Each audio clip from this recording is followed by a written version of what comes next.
Good morning. My name is James Sparrow, and this is Early on the Spot. I'm joined now with Yael Adam, the CPO at Laguna Health. Yael, hi. Hi, how are you doing? Good, thank you. Thank you so much for taking the time. I'd like to know a bit about Laguna Health, first of all, and what you folks do specifically. So we are AI-powered complex care management system for care managers at insurance companies. Well, what does it mean is that we help care managers work with their patients to help them get better, mostly after hospitalization and the transition to their home. We use AI and NLP to look into the conversation and identify what we need to focus on. Okay, thank you. So super important stuff. Now, I understand you're in your Series A, is that correct? Yep, we just closed our A round a couple of months ago. Great, awesome. Congratulations. What can you tell me about that? It was a good process. I believe that raising funds is a long process that you do for a long time with your investors, so you know what you're going into as you reach the time where you ask for the funds. Okay, perfect. So now we're obviously here today celebrating early stage companies and some of the journeys that a lot of these early companies are going to be facing as the months and years go on. You've had the position of doing this before a couple of years ago. So what can you tell me about that experience, and what can you tell me about the differences that you're seeing today versus then? Yeah, so in the previous company, I raised fund about 5-6 years ago. The market was different. I was very different. It was the first time approaching this. We have approached it more in a transactional point of view. We'll meet someone and we'll try to raise funds rather than a long period of getting to know someone, understanding what they bring to the table, what we're bringing to the table. So we did a better job maintaining this relationship.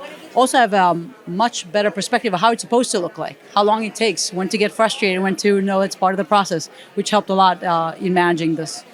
But it must be interesting in a sense because the world is so different now than it was 5 years ago. We've had pandemics, we've had wars, we've had supply chain issues. So it's not really you've had the experience, but it's like a different world.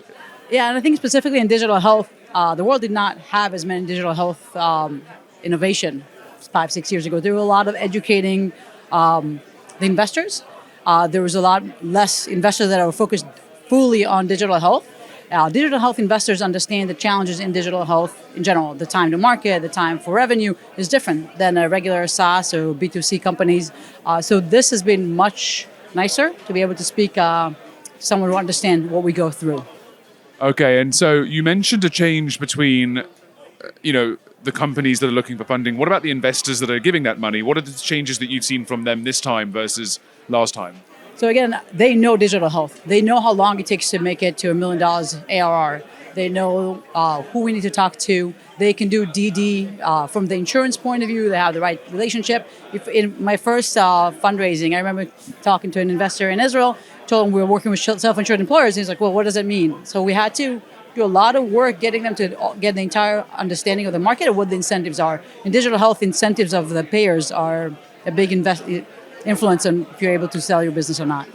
It's super important, digital health, especially nowadays. It's a really, really essential cause. What advice would you give to some of these wide-eyed first-time founders that we're seeing today, that they're early stage of their first company, they have a long journey ahead of them, they have a lot of lessons to learn, I'm guessing, along the way. What are some of the miseries that you can prevent them from or save them from?